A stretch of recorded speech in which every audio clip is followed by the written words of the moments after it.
Salam, luar biasa. Saya mau membagikan kesaksian dari apa yang saya lihat, saudara-saudara. Luar biasa. Jadi yang pertama, Pak Gary dengan Dr. Foster terkesan sekali dengan cara kita menjalankan konferensi atau seminar. Sangat bagus dan mereka memuji kita, cara kita melayani. Dan dia tidak habis-habis ngomongin mengenai diajak makan di Jimbaran. Itu sangat mengenang sekali ya Pak buat mereka. Ya, mungkin dari seluruh perjalanan kemarin yang paling mengesankan adalah diajak makan. Maka dia mau bawa istrinya akan datang lagi ke sini. Ya, luar biasa. Yang berikutnya adalah orang-orang yang kita undang. Dan saudara-saudara memang ternyata saya menyaksikan sendiri karena Dr. Foster itu sudah menjalankan itu lebih dari 15 tahun. Muridnya ribuan. Gereja yang sudah dirintis juga mungkin lebih dari 30.000. Dari jaringannya dia. Jadi kemarin diajak ketemu dengan jaringan yang di Vietnam itu memang saudara-saudara Vietnam itu negara komunis. Tetapi gereja rumah bertumbuh dengan luar biasa. Kalau saudara lihat salah satu tempat di mana kami mengadakan pertemuan itu tempat kuliah sebetulnya, tapi dipakai untuk ibadah yang hadir orang-orang muda. Jadi orang-orang muda yang banyak yang belum sekolah Alkitab. Tapi ikut trainingnya dia, menjalankan, mempraktekkan, lahirlah gereja rumah lagi. Jadi saudara-saudara saya mau nanti materinya itu dari buku 1, buku 2, buku 3, buku 4, buku 5 itu akan diterjemahkan. Dan beliau akan datang untuk menyelesaikan itu perlu 7 hari. Jadi hanya orang-orang khusus, bukan hanya gembala-gembala yang mau ikut meramaikan. Tapi orang yang benar-benar bisa melatih. Jadi kita undang orang-orang kayak Pak Boymin, 33 provinsi, 1 provinsi 1 datang ke sini. Menyelesaikan itu dari buku 1 sampai buku terakhir. Nah untuk yang kemarin kalau belum merintis gereja tidak boleh datang. Harus merintis gereja baru bisa melanjutkan. Supaya kena sasaran. Nah saudara-saudara, saya menyaksikan dampak daripada pelayanannya Dr. Foster memang itulah yang sebetulnya kita cari selama ini. Bagaimana sebuah pemuritan atau sebuah pelatihan yang bisa memproduksi dan menggandakan pelayanan gereja. Nah saudara-saudara, saya menyaksikan sendiri ada mahasiswi yang biasa-biasa saja yang sudah bisa mengembalakan, bahkan bisa memuridkan dan mengutus orang-orang yang dia gembalakan ke puncak-puncak gunung menjangkau. Saudara-saudara, ternyata memang ada jalan, ada cara bagaimana kita bisa dipakai oleh Tuhan. Tidak harus menunggu sampai Anda selesai S2. Sekarang saudara punya ilmu tadi bagaimana menjangkau langkah-langkah yang sudah diberikan itu bisa langsung dipraktekkan. Amin. Haleluya. Jadi saya rindu anak-anak kita pun nantinya saudara bisa dipakai oleh Tuhan dengan cara yang luar biasa. Jadi saya menyaksikan itu, maka tidak heran kalau dia diangkat menjadi chairman-nya atau menjadi salah satu board Church Growth International. Saudara mungkin mendengar berkali-kali dia mengatakan dia menjadi board-nya Choyonggi. Dan di situ yang ada kalau dari Indonesia hanya 2, Pak Niko dengan Pak Yakub Nahwai. Untuk Indonesia diwakili oleh beliau-beliau. Dan untuk negara-negara yang lain. Jadi saudara-saudara, orang ini punya akses yang luar biasa. Dan saya yakin bukan kebetulan kami bisa dipertemukan dengan orang ini. Amin. Orang kedua yang mungkin sangat memberkati saya adalah Pak Gary itu. Pak Gary itu ternyata pengusaha dan semua biaya perjalanannya Dr. Foster ditanggung oleh dia. Dia menyisihkan sebagian besar dari hasil usahanya untuk membiayai dia. Dan dia tidak khotbah, dia hanya menyertai Dr. Foster aja kemanapun dia pergi. Dia sisihkan sebagian besar karena dia yakin, dia menyaksikan bahwa dari semua pelayanan yang pernah dia bantu, yang paling produktif, yang hasilnya nyata adalah pelayanan yang dilakukan oleh Church Planting Institute ini. Maka dia sudah bilang ada di beberapa negara, lebih dari 19 negara. Lebih dari 19 negara sudah ada kantornya. Nah dia terkesan sekali dengan apa yang kita lakukan di sini dan itulah sebabnya dia senang bisa berpartner dengan kita karena dia melihat apa yang kita lakukan, apa yang kita kerjakan sudah bisa berpotensi untuk memberkati Indonesia dan wilayah-wilayah yang lain. Amin. Haleluya.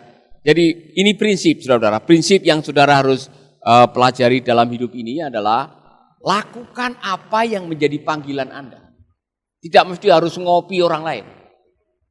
Pelayan Dr. Foster itu sangat unik. Kalau saudara bisa melihat cara dia melayani sangat unik. Dan banyak orang yang datang kepadanya yang mengatakan 3 tahun yang lalu Dr. Foster bilang saya begini-begini. Ini benar terjadi. 2 tahun yang lalu dokter bernubuat mengenai ini benar terjadi. Hampir semua yang datang kepadanya berterima kasih. Karena berterima kasih kepada apa yang dia nubuatkan itu terjadi. Nah saudara-saudara yang mendapatkan kata-kata nubuatan dari Dr. Foster, dengar baik-baik, itu banyak yang terjadi. Ya kan? Haleluya.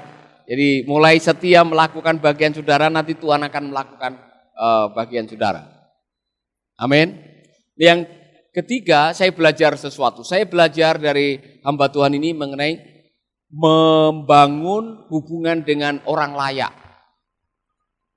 Orang layak. Kemana-mana dia ketemu dengan orang layak. Salah satu yang saya sengaja diajak Paulus, nanti kamu ikut saya. Kamu lihat sendiri. Ini orang-orang yang luar biasa. Properti terbesar di Vietnam. Saya diajak ke sana, ketemu dengan suami istri ini, saudara. Dan istrinya punya perusahaan properti, suaminya punya perusahaan properti.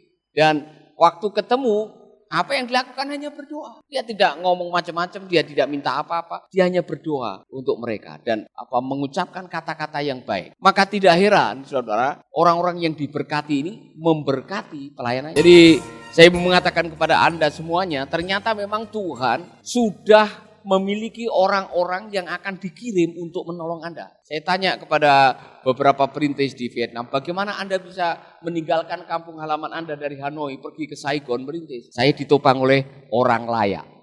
Jadi tidak ada bantuan dari gereja. Pergi dulu datang ke sana, ketemu dengan orang layak ini yang membantu mereka untuk memulai gereja. Kalau saudara nunggu dari bantuan dari gereja, dari Mercy, atau saudara tidak akan pernah melayani. Mereka sudah punya strategi, jadi makanya diajarkan Anda harus pintar membangun hubungan dengan orang lain. Saya baru mudeng, baru ngerti. Kalau kamu pergi tidak usah bawa makanan. Yesus pesan, jangan bawa makanan, bawa pakaian secukupnya. Kalau kamu ketemu dengan orang layak, tinggal di situ. Tuhan sudah menyiapkan mereka untuk saudara-saudara. Amin. Jadi saudara yang nanti mau masuk terjun dalam pelayanan, berdoa supaya Tuhan mengirim orang layak.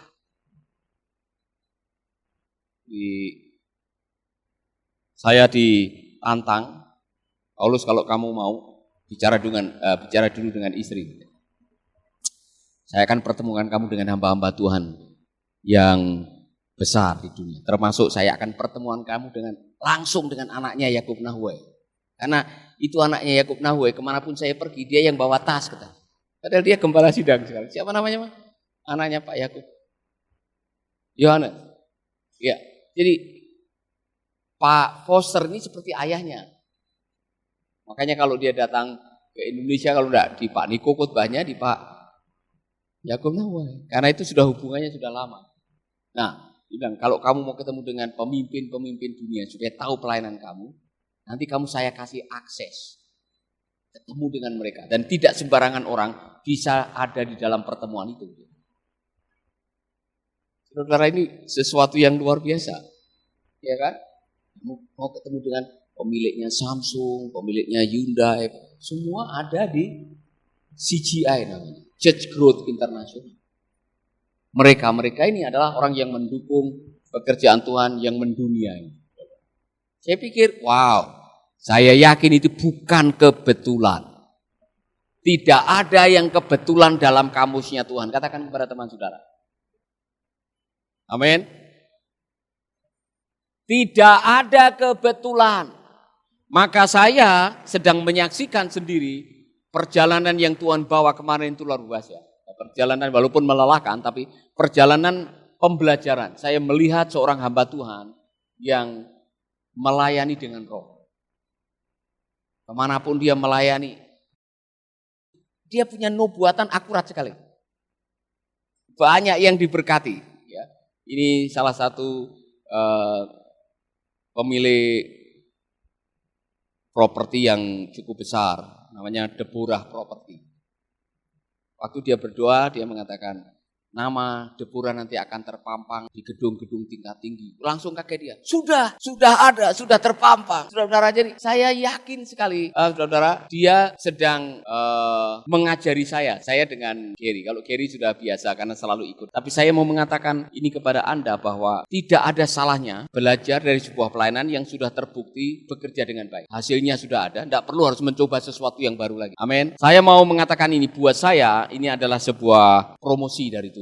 Ya, dipertemukan dengan hamba-hamba Tuhan, pengusaha-usaha di berbagai negara kemarin, itu adalah sesuatu yang luar biasa. Bisa meluangkan waktu dengan Dr. Foxer dan temannya Pastor Dion dari Atlanta. Juga sebuah keistimewaan. Dan saya yakin Tuhan sedang mempercayakan kepada kita sesuatu yang kita kembali kepada panggilan kita semula. Kita mulai dengan church planting dan kita kembali ke sana dan Tuhan memberikan kepada kita jalan bagaimana bisa menjalankan. Saya yakin kita akan berdoa supaya apa yang dilakukan oleh Dr. Foxer di Pakistan. Di Pakistan itu sampai ada 30.000. Saudara bisa melihat betapa luar biasa dampak daripada pengajaran. Dan saya yakin ini bukan kebetulan. Saya mau kasih poin sekarang. Mengapa saya dibawa oleh Tuhan ke sini? Saya merenung. Nomor satu, Tuhan melihat kesetiaan. Tuhan melihat kesetiaan. Lakukan apapun yang ada di depan mata dengan setia. Saya mau kasih prinsip ini kepada saudara. Karena ternyata Tuhan itu punya tim penilai di surga. Anda setia atau tidak? Kesetiaan itu harga mati di hadapan Tuhan. Anda tidak bisa nyuap Tuhan untuk bisa loncat kemudian tahu-tahu dipromosikan atau mempromosikan diri sendiri, tidak bisa. Setia dengan yang ada. Kembali kepada perumpamaan talenta. Hamba-hamba yang setia dan tidak mikir siapa untung siapa rugi. Dua hamba. Pada akhirnya mereka yang mendengarkan kalimat ini, sabaslah hambaku yang setia. Amin. Suatu saat atau sekarang ini saudara dipercayakan apapun di pekerjaan, di pelayanan, apapun yang ada di depan mata, lakukanlah itu